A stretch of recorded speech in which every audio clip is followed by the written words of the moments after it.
Welcome to the structural biology course again. Today it is the module protein which we are continuing.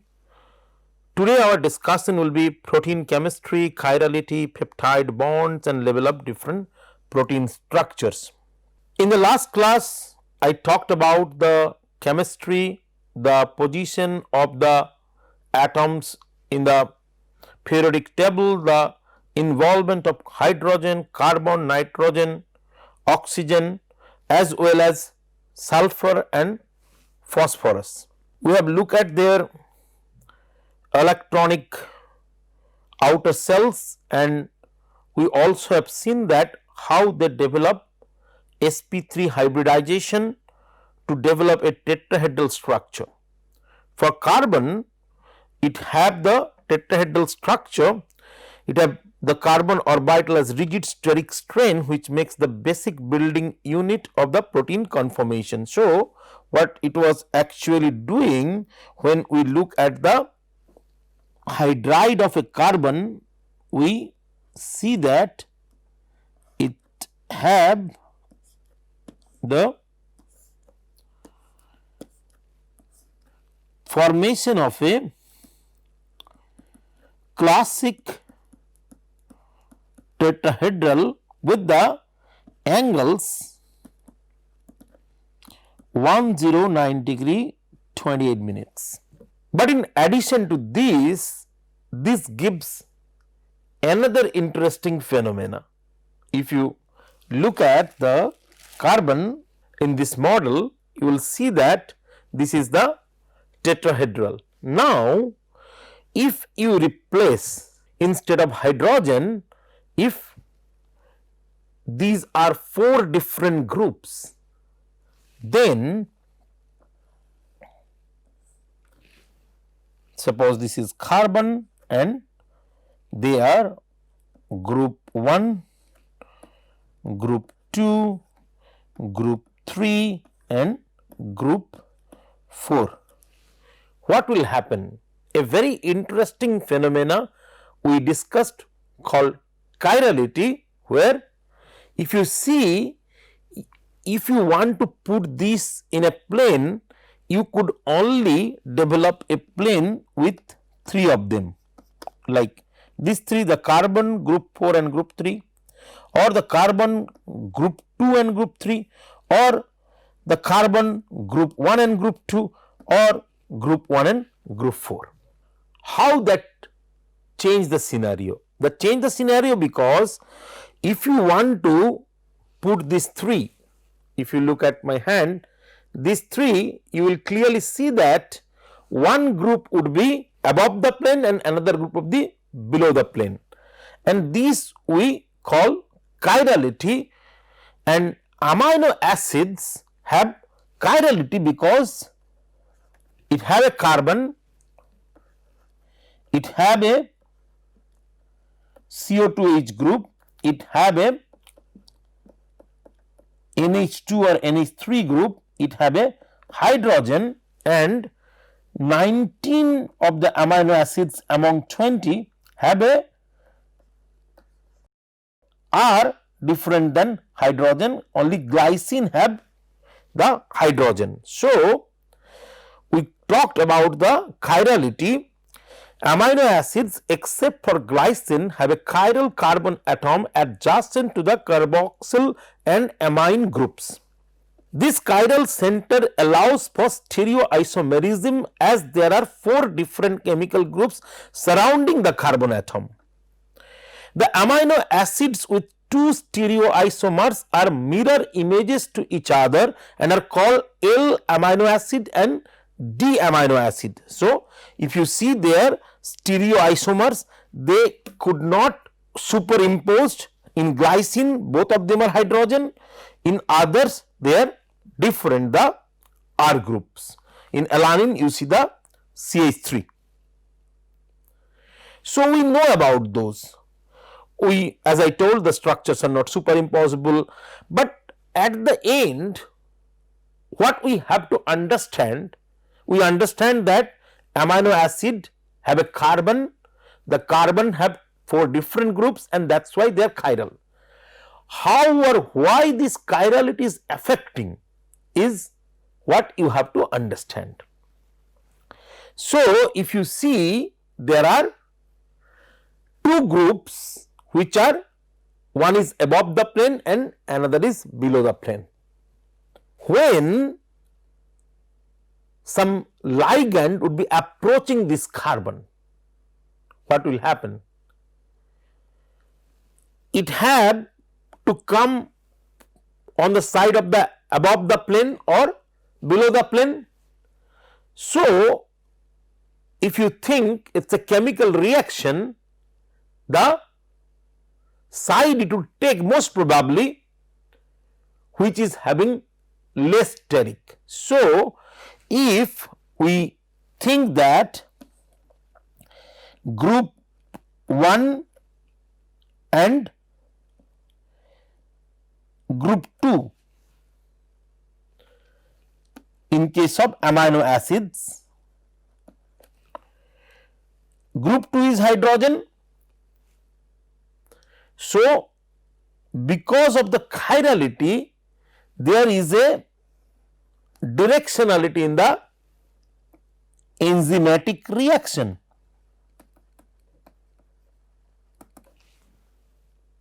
So, it would contribute to the reaction specificity, and I would follow this with a very interesting story which will help you understand the importance of chirality.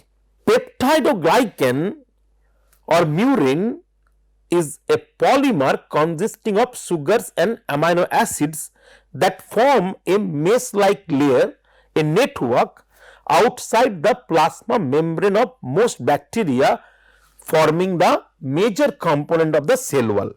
The sugar component consists of altering residues of beta 1,4 linked N-acetyl glucosamine, which is called NAG, and N-acetyl muramic acid, which is called NAM. So, this is the structure of N-acetyl glucosamine and this is the structure of N-acetyl muramic acid.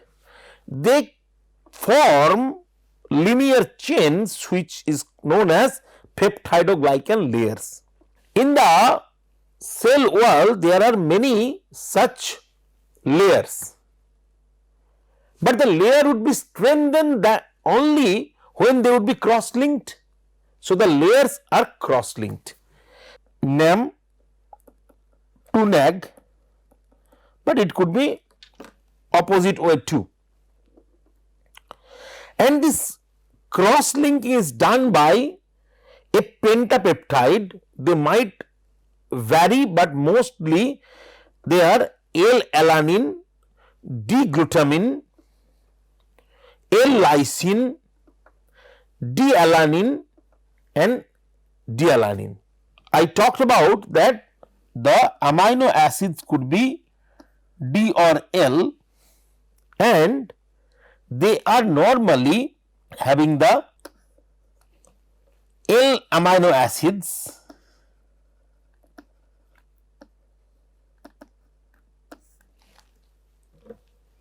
and when they cross link, it looks like this cross-linked network gives very good stability to the cell wall.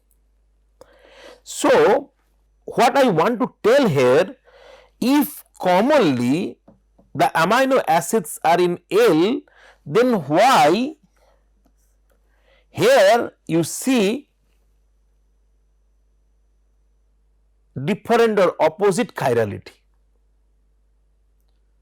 This is because in the cell there are proteases. What proteases do? They cut the bond between, which we are going to talk about, two amino acids which are called peptide bonds. But with the presence of opposite chirality, they are not supposed to cut it. So, nature understands the importance of this cross linking in the survival of bacteria. So they have incorporated opposite chirality so that the common proteases could not cut this.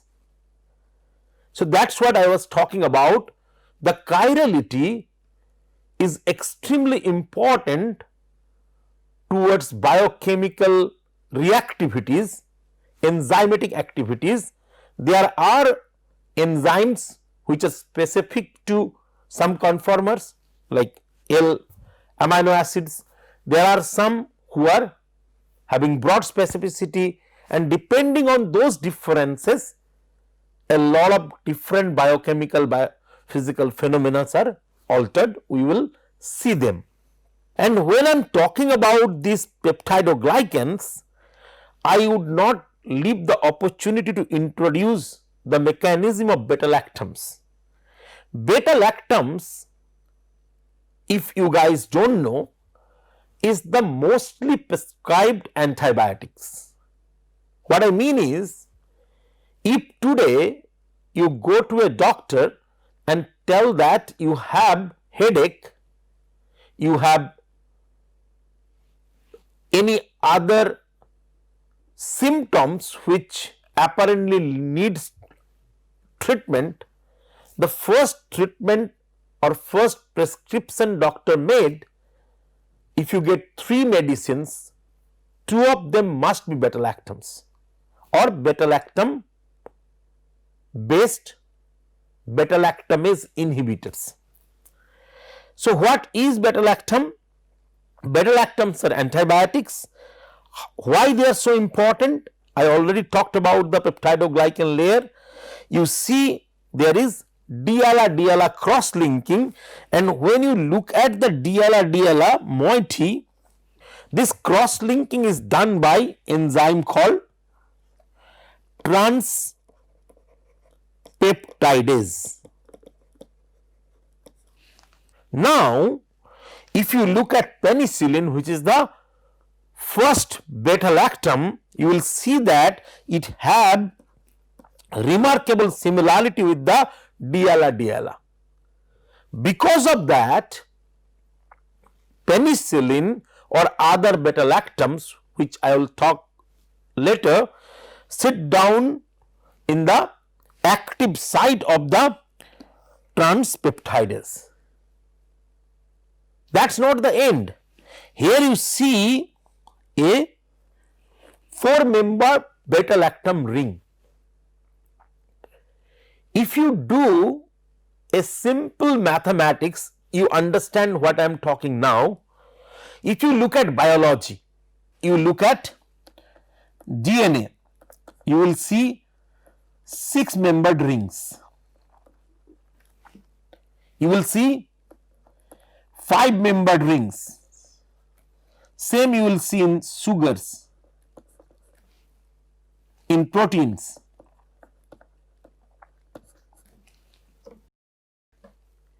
Why biology prefer 5 or 6-membered rings? Because the strain generated because of the angular changes is least here.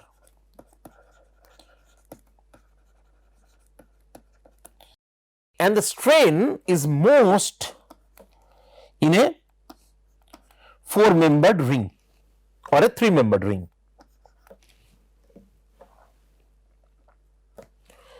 Because of ring strain, they are very reactive. So when they sit down at the active site of the transpeptidase, they react and ring breakage happens. Because of that, remember, a very unique phenomena of biochemistry I am talking about. I am talking about reaction between an enzyme and a substrate.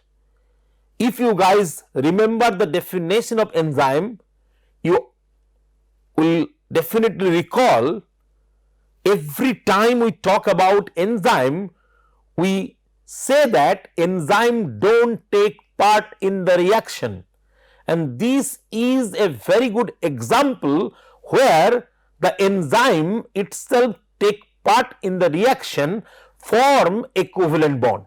As a result, the enzyme transpeptidase become inactive because it form a covalent bond with the substrate.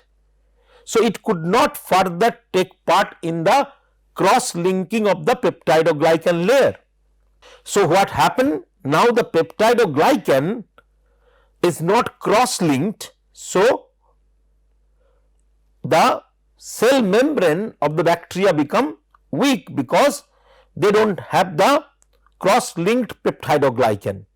So, with the exposure to hypotonic environment, the membrane will be bulges out as water will be diffuses, membrane breaks and ultimately resulting the death of bacteria.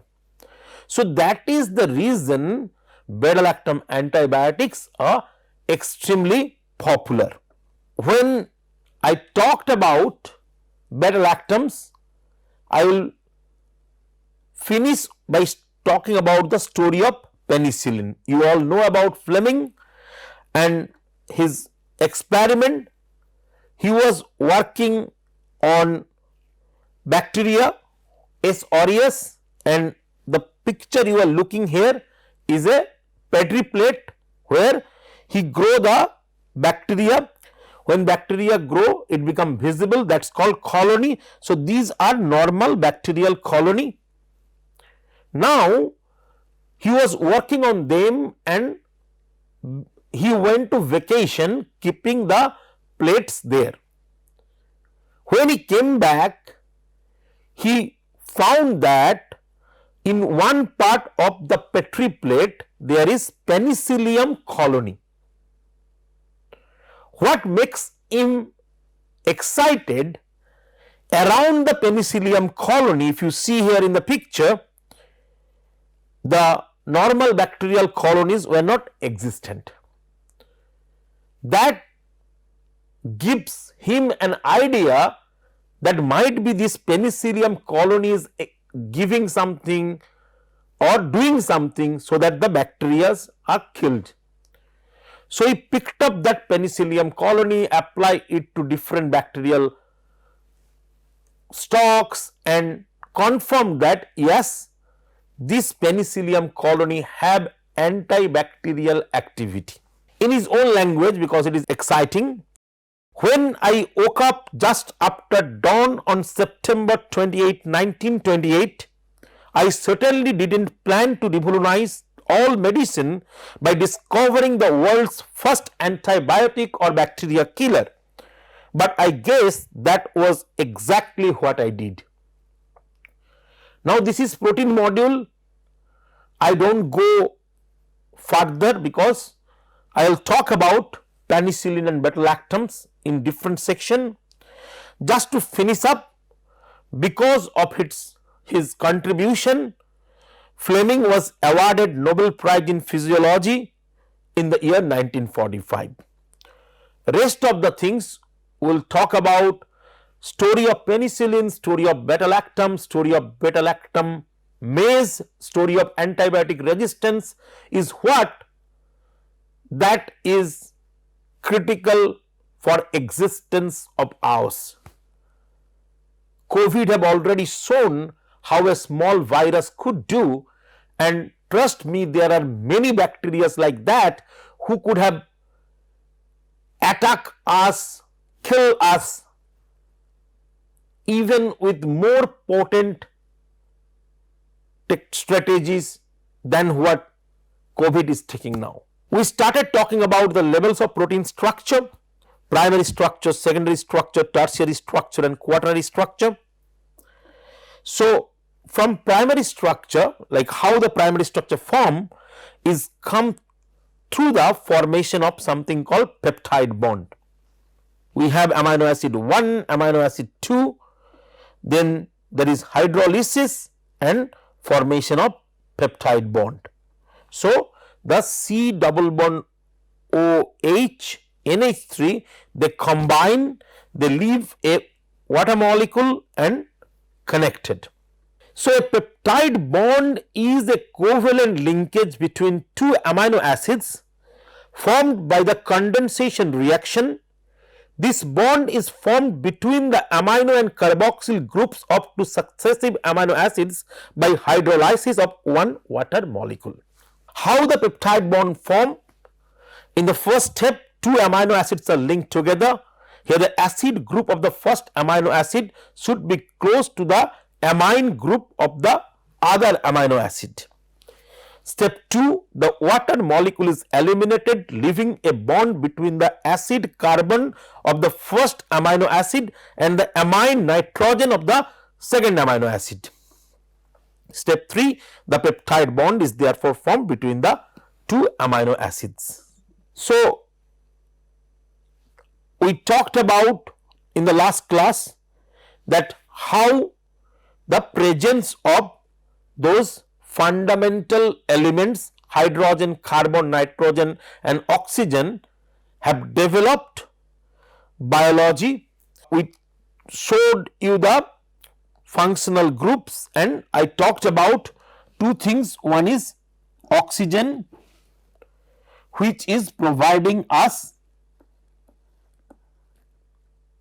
negative charge, and we showed that oxygen is mostly electronegative with 3.5 in the scale of electronegativity. But very interestingly, there is nitrogen which actually comes up with electronegativity 3. So, it definitely could provide us negative charge, but in addition it form NH3 plus. So, it also provide us positive charge. Remember I talked about that now we have the polymers,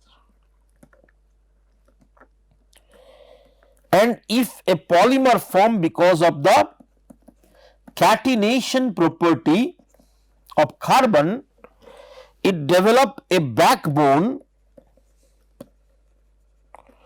which is neutral, but what we need is the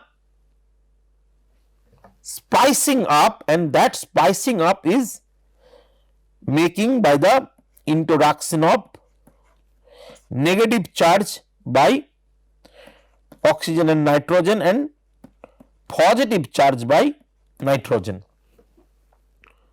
In the last class we have also discussed a very important point. I want to reiterate that when we are searching for positive charge and you are looking biology, there are metals which could have provide us positive charge, and it is not that metals are not involved in biology.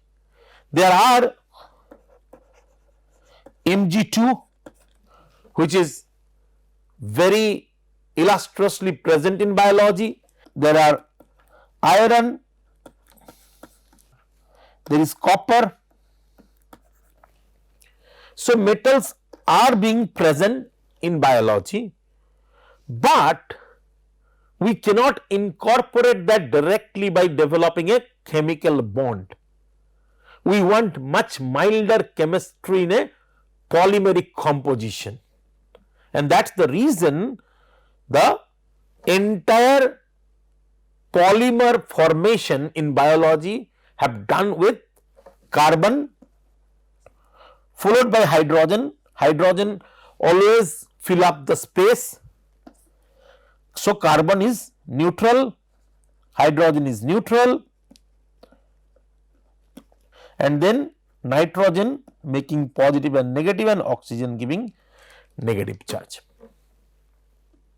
We also talked about bond length calculation. I have shown in the last class how we have taken the bond lengths of carbon single bond, carbon double bond, carbon resonating bond, oxygen single bond and double bond, nitrogen single and double bond, hydrogen single bond and sulfur single bond.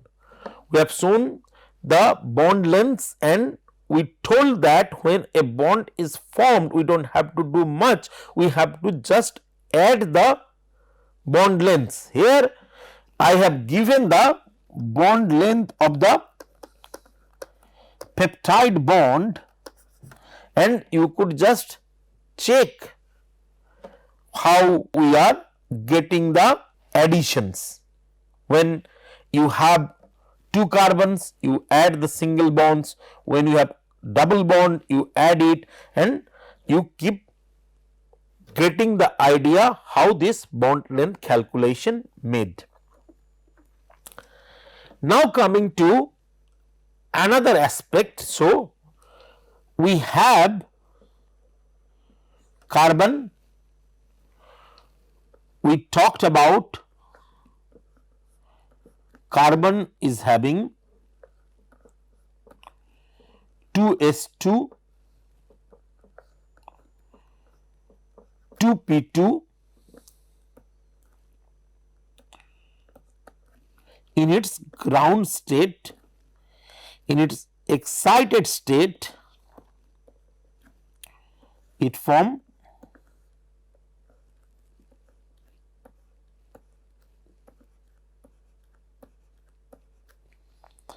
4 sp3 orbitals, and they do the formation of the sigma bonds. But now we will consider the pi bond.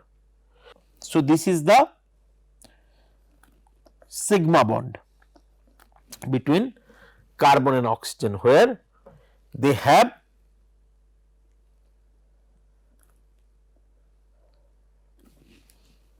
the overlapping. Now, the pi bond would be formed where they will use the pi electrons to develop the bond, and sigma bond, because the overlap is straightforward, is having higher strength, whereas pi bond would have a relatively lower strength. Now, the situation comes like this, but here it have a lone pair, and that lone pair would be used to form a double bond. So, now it would form a situation like this, where if you see now, they have a delocalized state where there would be resonances. So, this is one,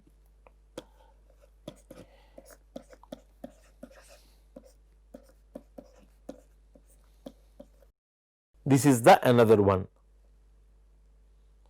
Now, because of that, you see a partial double bond in between carbon and nitrogen. So, I am showing you a peptide bond. This is a peptide bond, and you see that in the peptide bond it is heavy. So, this is a peptide bond, and if it is single bond, there would be free rotation, but because it is partial double bond, so that rotation is restricted. Also, how it is restricted? It is restricted depending on the size of the amino acid side chain. So, what is apparent here, that one, the partial double bond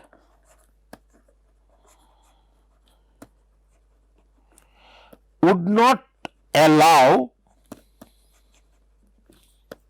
free rotation.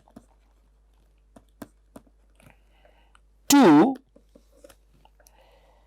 the restriction would be further implemented depending on size of amino acid side chain. These two are very, very important factors, and these, as I told sometime, make protein different from other polymers. Why?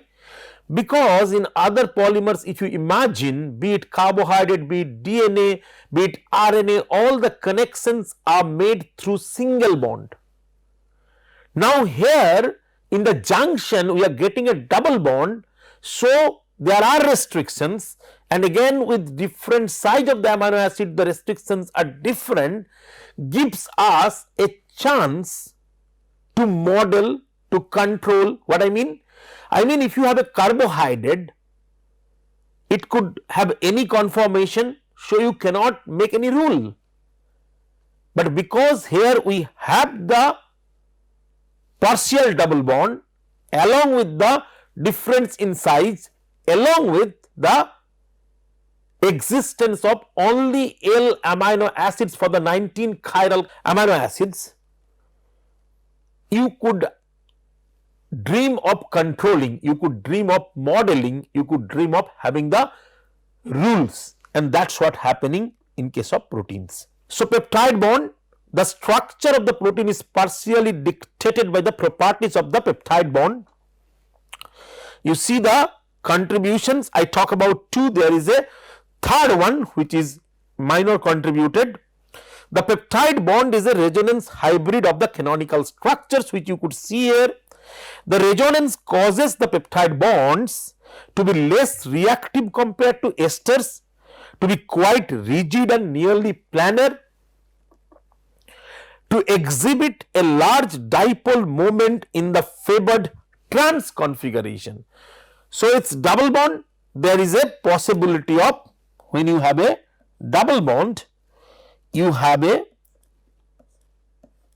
possibility of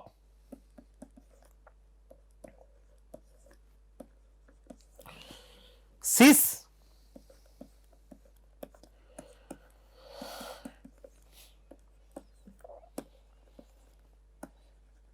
trans.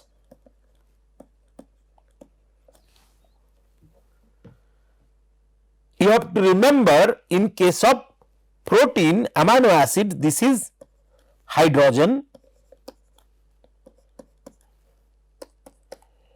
sorry. So, these are the side chains. So, side chains of first amino acid and second amino acid in a peptide bond would be returning in a trans configuration. This brings us to secondary structures. The secondary structure refers to local spatial arrangement of the polypeptide backbone. There are two regular arrangements are common. One is alpha helix, which is stabilized by hydrogen bonds between nearby residues. The beta sheets, stabilized by hydrogen bonds between adjacent segments that may not be nearby. Irregular arrangement of polypeptide chain is called random coil, loop or turn. So, there is alpha helix, there is beta sheet, and there are irregular ones which are called either loop or turn or random coil. Alpha helix is a common motif in the secondary structure of protein. It is a right hand helix conformation in which every backbone NH group hydrogen bonds to the backbone C double bond O group of the amino acid. So, if you remember, when you have a peptide bond, you have this. So, this is the CO, the CO hydrogen bonds to NH, definitely not the adjacent. In case of alpha helix, it is N to N plus fourth residue. So, it is a right hand helix conformation on which every backbone NH group hydrogen bonds to the backbone C double bond O group of the amino acids. So, if you see here, always it starts from the amino terminus. Remember when I was showing you, it starts from the amino terminus and it goes to the carboxy terminus. It is always like that. You will see the pitches which I am talking about. Very interestingly, you could do that experiment by your own. How alpha helix is the most stable structure. You start thinking, I will answer you in the next few slides. So, alpha helix was first proposed by Linus Pauling and Robert Corey in 1951, identified in keratin by Max Peruz, a ubiquitous component of proteins, and stabilized by hydrogen bonds. Simple. The alpha helix is actually a coil and is the most stabilized component of protein. As I told, it shows the effect of gravity on us. What I mean by that? What I mean is, if you guys could take a drop of water and you allow the water in the top of your finger and allow that to drop and watch carefully, you will see that the water becomes spherical. That is the effect of gravity, and because of that, every entity for their stability want to, especially polymers, want to shape spherically. The apparent spherical tendency of a polymer allow them to become helix. If you do not understand what I mean, when we will go to the visualization section, you see here the alpha helical molecule, you take it and you turn it in such a way that it would come from this point to this point like this in front of your eyes. You will see that you get a circular structure. So, and you also, if you think, in case of DNA also you get a helical structure. So, all the biological polymer have a tendency. How the residues stay there? Per turn there are 3.6 residues and rise per residue is 1.5 angstrom, which provides rise per turn, that is called pitch, 3.6 into 1.5 angstrom, that is 5.4 angstrom. The amino hydrogen bonds with carbonyl oxygen located 4 amino acids away forms 13 atom loop.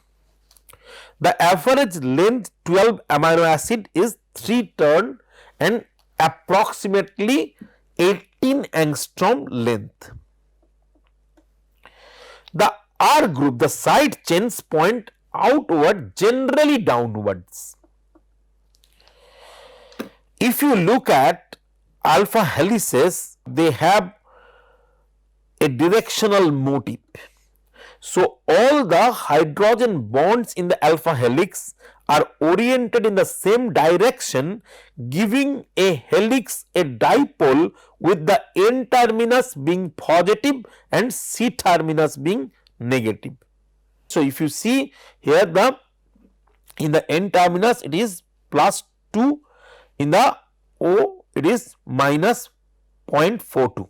Now, the helix dipole result from the orientation of the CONH hydrogen bonds. You see, you get delta plus in the amino terminus, delta minus in the carboxy terminus. What does this imply for the preferred placement of positive and negative amino acids along alpha helix? So, you come to the wheel and you see that, as I told, now you see that it looks like a sphere, and you could see that have implication. What type of implication?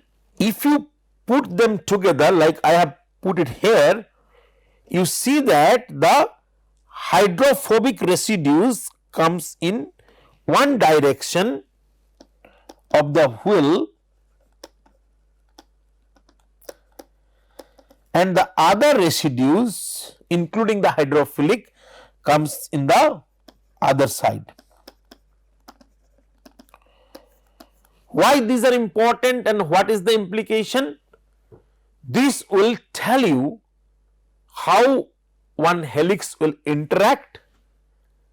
This will tell you what residues should be kept in one position if you are doing enzyme engineering, protein engineering.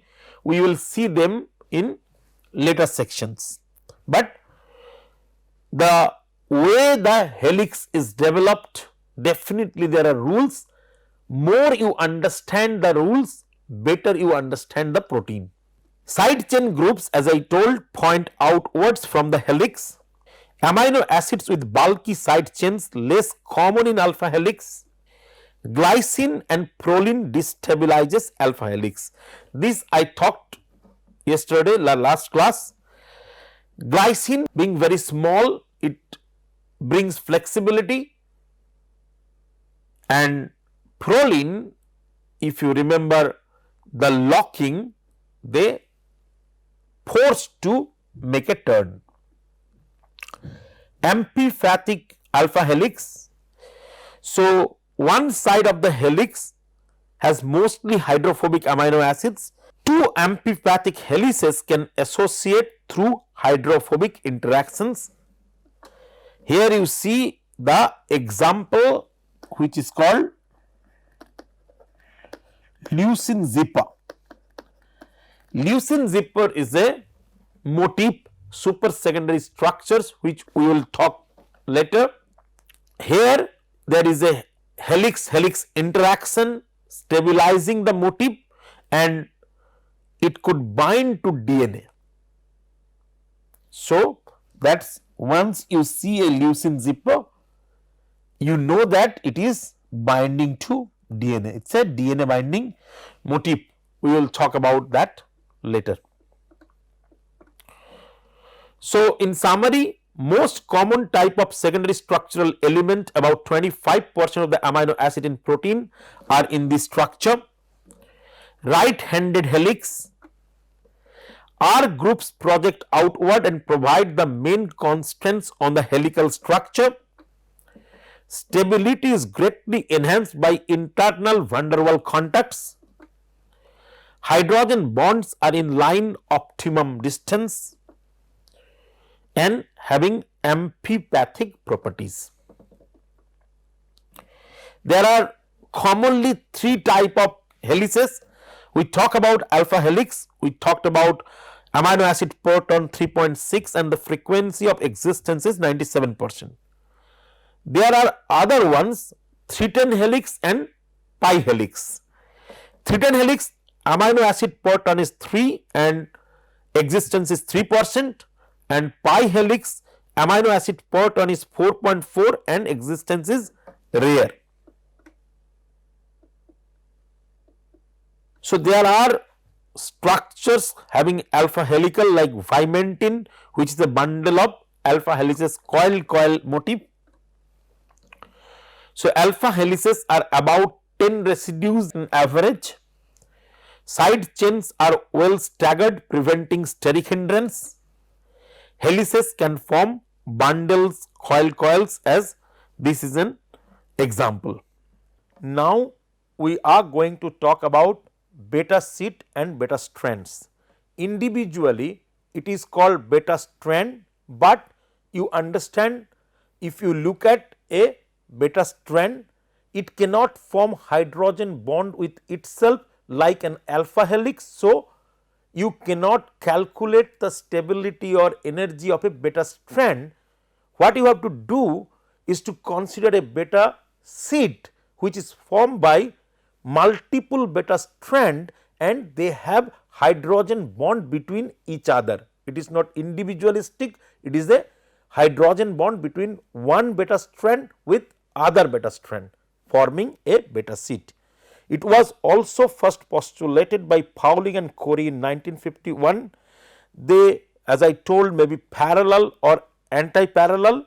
The rise per residue is 3.4 angstrom for the anti-parallel strands and 3.25 angstrom for parallel strands. We are going to discuss them later. Each strand of a beta sheet may be pictured as a helix with 2 residues per turn. So, beta sheets are highly extended form of polypeptide chain, 3.5 angstrom between adjacent residues, which is 1.5 angstrom for alpha helix. Adjacent side chains point in opposite directions. A beta strand usually is associated with another beta strands. So, when they are anti-parallel, they form a structure like that. They are stabilized by their hydrogen bonds, which are head to head. Generally, the R group orientation maintains certain distance, it have a pleated character and average strand length is about 6 amino acids. So, when we look here between 2 nitrogen atom, the distance and how they are coming here between one point to the next is 0.7 nanometer, which is 7 angstrom. Parallel hydrogen bonds not at optimal angle, because if you see they are having an angle, they are not head to head. The R group orientation is also different and they also have pleated character and average strand length is 6 amino acid, and the distance, as I told, between the two turns, it is reduced from 0.7 nanometer to 0.65 nanometer, 7 angstrom to 6.5 angstrom. Coming to loops and turns, loops usually contain hydrophilic residues found on surfaces of the proteins, connect alpha helices and beta sheets. Turns, loops with less than 5 amino acids are called turns. Beta turns are common. What are beta turns? Beta turns occur frequently whenever strands in beta sheets change the direction. The 180-degree turn is accomplished over 4 amino acid. The turn is stabilized by a hydrogen bond form a carbonyl oxygen to amide proton, 3 residues down the sequence.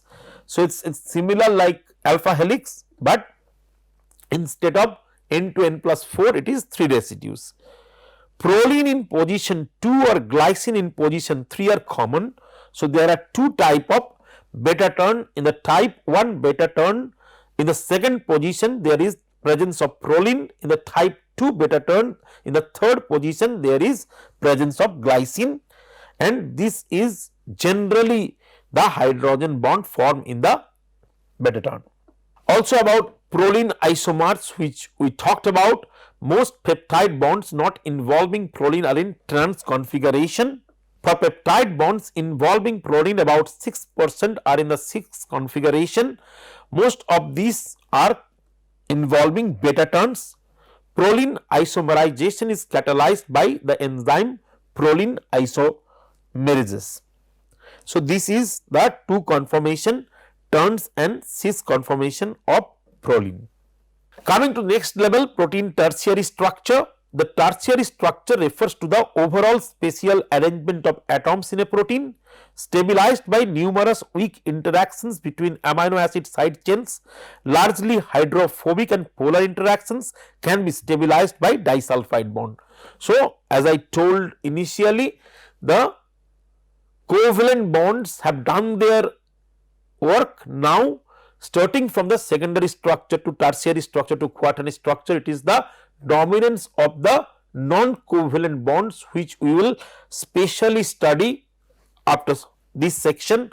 We will see how they are working, what are their nature and how they influence, but mostly we could say that the hydrogen bonds, salt bridge, hydrophobic patches, base-base stacking, they have immense role in protein folding. Interacting amino acids are not necessarily next to each other in the primary sequence. Two major classes of protein, fibrous and globular proteins. Mostly fibrous proteins are structural protein and globular proteins are proteins which work as an enzyme. Quaternary structures, multi subunit proteins have another level of structural organization known as quaternary structure. So, if your protein is only one subunit, it is the sequence became alpha helical, beta sheets and all, and then it goes to secondary, tertiary. Now, if they have multi subunit, they are coming together forming oligomers, dimer, trimer, tetramer and many others could be possible. A quaternary structure is formed by the assembly of individual polypeptides into a larger functional cluster. Quaternary structure refers to the number of subunits, their relative positions and contacts between the individual monomers. So, as I told, there are two type of proteins, fibrous and globular protein. Fibrous protein, they are made up of polypeptide chains that are elongated and fibrous in nature or have a sheet like structure. These fibers and sheets are mechanically strong and are water insoluble. They are often structural proteins that provide strength and protection to cells and tissues. Examples are collagen, fibrin, keratin. Collagen, it is the most abundant protein in vertebrates. Collagen fibers are a major portion of the tendons, bone and skin. As you see here in the tendon, bone and skin, they have collagen. Alpha helices of collagen make up a triple helix structure, giving it tough and flexible properties. So, this is the first chain which comes together and make a triple chain, and that is the final collagen structure. Fibrin fibers make the silk spun by spiders and silkworms stronger weight for weight than steel. So, you all have seen how the spiders are developing their nets. These are majorly fibrin protein. The soft and flexible properties come from the beta structure. So, this is the molecular structure where you see presence of glycine side chain, presence of alanine side chains. They are actually giving the structural rigidity. Keratin is a tough insoluble protein that makes up the quills of ecdina, hairs, nails, feathers, horns and the rattle of the rattlesnake. The structure comes from alpha helices that are cross linked by disulfide bond. So, these are the examples, snails, and this is the keratin structure, the alpha helical structure. How the structure organizes, we will talk in details with the molecular structure. So, this is just an example here. The globular proteins have a number of biologically important roles. They include self motility, proteins link together to form filaments which make movement possible, organic catalyst in biochemical reactions which are called enzymes, regulatory proteins, hormones, transcription factors, etc. Membrane proteins, MHC markers, protein channels, gap junctions, defense against pathogens, poisons, toxins, antibodies, complements, transport and storage, hemoglobin and myosin. So, here you see phosphoribosyl transferase which is an enzyme, IGF-2 a hormone, monoclonal antibody which is antibody giving us defense, hemoglobin is for blood transport, some other globular proteins, myoglobin, it is a monomeric protein that has 154 amino acid residues. It consists of 8 alpha helices connected through the turns with an oxygen binding site. So, we talked about hemoglobin. Hemoglobin is a multimer protein, myoglobin is a monomer protein. Myoglobin is the one of the first protein which was studied and crystallized. Triose phosphate isomerase, this is called TIM. It is a homodimeric protein, a 3D structure of subunit. It is a beautiful structure. It has 8 parallel beta strands surrounded by 8 alpha strand. TIM barrel proteins are like available in many domain of the life. Triose phosphate isomer is the first protein where TIM barrel was actually found. The first structure was solved because this is part of our most abundant metabolic pathway which is glycolysis. 20S proteasome, it is a complex of 28 subunits. It is a well organized protein complex with a sedimentation coefficient of 20S. The protein complex appears as a cylinder like structure. So, these are 3 structures we have talked about them. One is monomer, one is dimer and another is multimer. So, in that way organizational complexity enhances and protein from one protein structure it becomes molecular machine. We will study about them. So, today we have studied about chirality and their dependence, the chemistry behind the peptide bond, the secondary structural components, alpha helices, beta sheets, and ultimately we talk about few proteins, especially a special example of fibrous and globular proteins, and we have shown that fibrous protein which are mostly involved in developing structure, whereas the globular proteins are doing functions. One of the important function is definitely as enzyme, but there are other ones like transport, other one like defense and whatnot. In the next section, we will go even deeper talking about the angles which is there around the peptide bond and how they influence us to understand and predict the future structures. Thank you very much.